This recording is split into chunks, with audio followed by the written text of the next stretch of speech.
Hello everyone, in this video I'll be translating and summarizing the latest Urdu broadcast by Shahbaz Gill to make it accessible for our English-speaking audience. Let's go through the key developments and insights in Shahbaz Gill's words. First of all, let's talk about the countdown. 71 days. There are 71 days remaining for Field Marshal Asim Munir's retirement and the arrival of a new army chief in the country. Let's move to today's important news. And, as I mentioned earlier, these remaining 71 days will not pass peacefully, neither for Pakistan, nor for the Field Marshal, nor for the current regime, nor for the public. And today, in this regard, the primary target has become the judges of the High Court in the capital of Pakistan. Today, 5 judges, like ordinary citizens, reached the Supreme Court of Pakistan and filed an application in which they stated that they need justice and that their work has been hindered. This is coming from the country's highest judicial institution. Yes, think carefully. This is not the perspective of ordinary people that we are presenting to you. We are also showing you footage of it. One of them was supposed to be the Chief Justice, and we're referring to Justice Kiani. When Justice Amir Farooq was elevated from the Islamabad High Court to the Supreme Court, Justice Mohsin Akhtar Kiani was supposed to become the Chief Justice of the Islamabad High Court. To prevent that, they brought in Justice Dogar, one of the remaining eggs from the 26th Constitutional Amendment, and brought him up to the top. I am explaining this background so you understand the full context of what happened today. Perhaps this is one of the most significant events in Pakistan's judicial history. This is not a small event that you're witnessing today. You have seen the time of Justice Iftikhar Chaudhry and the lawyers' movement. It's a different matter that behind that lawyers' movement, obviously, the ISI, or Inter-Services Intelligence, had a role, and somewhere America also played a part. However, America was not directly behind the lawyers' movement, but through the ISI, because at that time Musharraf had to be removed. I'm not saying that the senior lawyers were consciously doing this, or that they were following the ISI's signals. Absolutely not. They were highly respected individuals. But the ISI did create an enabling environment for that movement. That was the atmosphere. The conversation was fervent because General Musharraf had truly interfered with the judiciary. The lawyers' struggle was for the rule of law, but the environment around it, which is still being fought for, is something that many people who could do a lot of work are stopped from doing so. They are faced with challenges that make them retreat and never raise the issue of the rule of law or judicial independence again. That's why you never heard a movement like the one we did in the past, where we saw the lawyers marching from Lahore, Quetta and Karachi.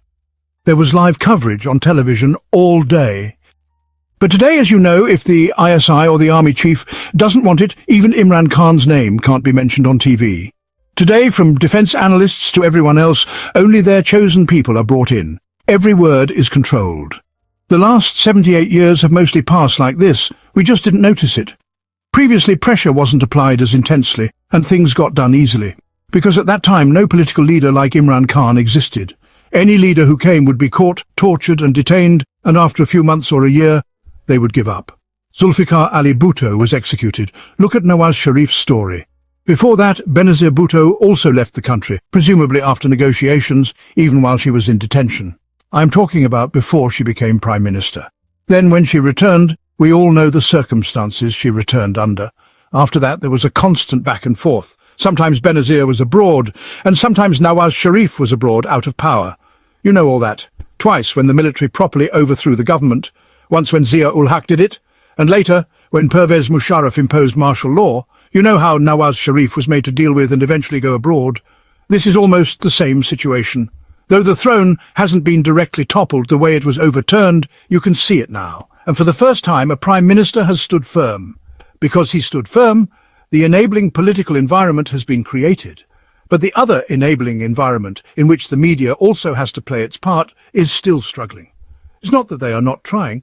Just yesterday we saw a tweet from Kashif Abbasi where he pointed out that he was restricted, and even his wife's account was frozen.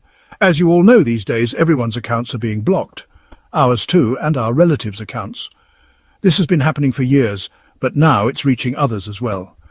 Previously, we mentioned Shakir Aman, Samina Pasha, and now Meher Abbasi's accounts are also either frozen or temporarily restricted.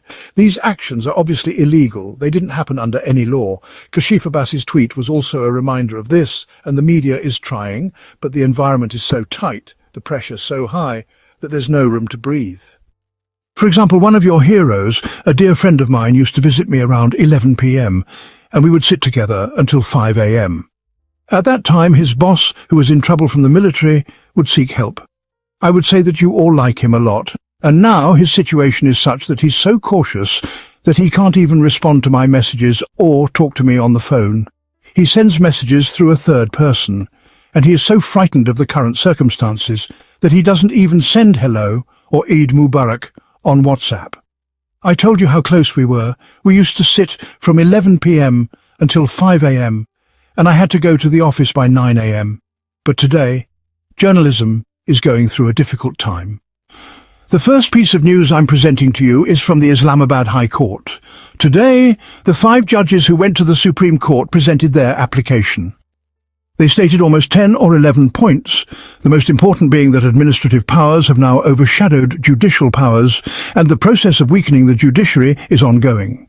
They mentioned that the Chief Justice of the High Court should not have the power to form a bench or transfer a case from one bench to another, especially when a bench is already hearing a case. They also pointed out that the Chief Justice should not remove judges from the roster or prevent them from working. The process of forming a bench, transferring cases, or issuing a roster should only be based on rules that have been agreed upon by all High Court judges, as is in the spirit of the Constitution. They said the principle of the master of the roster should not exist because the Supreme Court has already abolished it. They urged that this power should not rest solely with the Chief Justice, especially in the High Court where Justice Doga was brought in by our generals. In the High Court, no judge has any say. The Chief Justice makes and breaks benches arbitrarily, illegally. They are asking for these powers to be curtailed and called for the abrogation of certain unconstitutional actions. The administrative committees created by notifications on the 3rd of February and 15th of July 2025 are entirely based on malice and are illegal, and the decisions made under those committees must be nullified.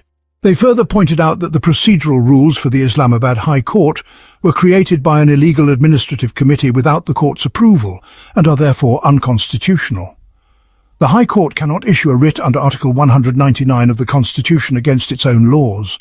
The division bench cannot hear appeals on decisions made by a single bench, nor can it overrule the decisions of a lower court like it is the final authority.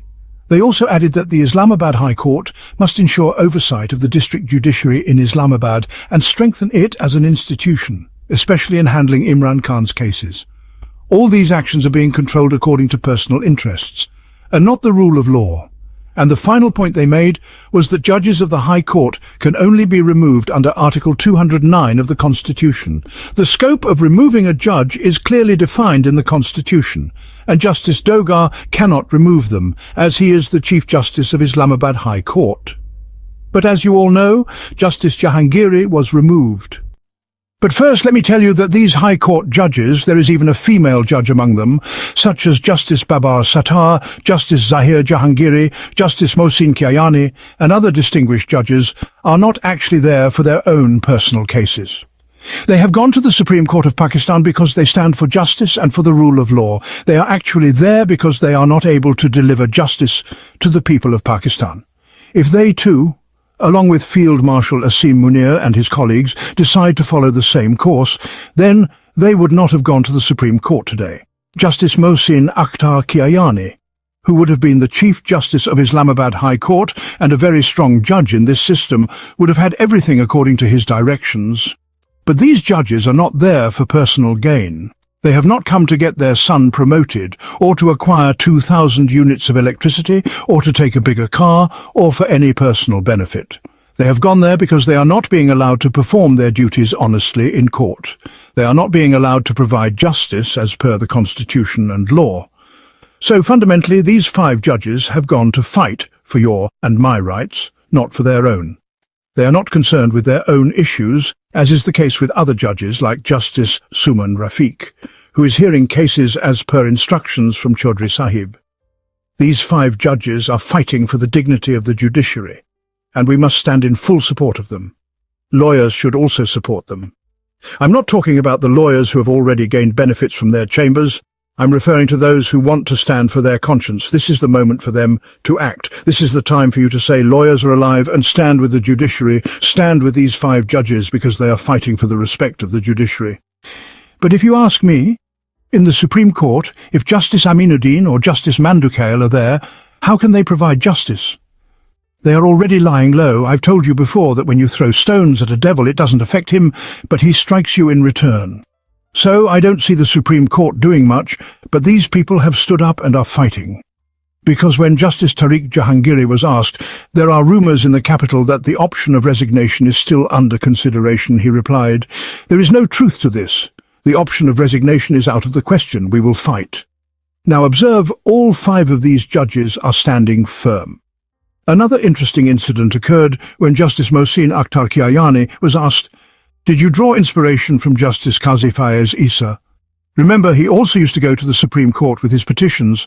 Justice Kiayani responded, God forbid we seek no inspiration from Qazi Faiz Isa. We have come to get justice for ourselves, not to seek inspiration from him. When they reached there, it became clear that they were not seeking to get any personal favours. They were genuinely seeking justice. When they arrived, a person by the name of Shahid Afzal Muruz walked with them initially. He had a child in his hands, but soon he realized that he might upset Chaudhry Sahib, as these judges are considered outcasts now. After walking for a while, he said to Justice Kiayani, my coming with you might cause trouble for you. Perhaps it would create a controversy. Justice Kiayani smiled and responded, yes, it will create controversy. After that, Shahid Afzal quietly left. It seems he remembered where his strings were being pulled from. Quickly, let me tell you that today at Islamabad High Court a lot was happening. There were chants against Justice Doga, as he had done something very questionable regarding Justice Iman Hazam Azari. Also, out of the 5 judges, Justice Jahangiri has been stopped from working. A strike was held today, and there were loud slogans. A fight also broke out between 2 groups of lawyers. The situation escalated, and we will discuss it in the next blog. Today was a difficult day for Justice Doga and his cronies, because a large number of lawyers were present at the Islamabad High Court. On the other hand, there were no lawyers on the roster. Islamabad High Court was practically shut down. These 5 judges have gone to seek justice. This is what the Pakistan of Chaudhry Sahib and Field Marshal Asim Munir has come to, where now judges have to go to the Supreme Court to seek justice.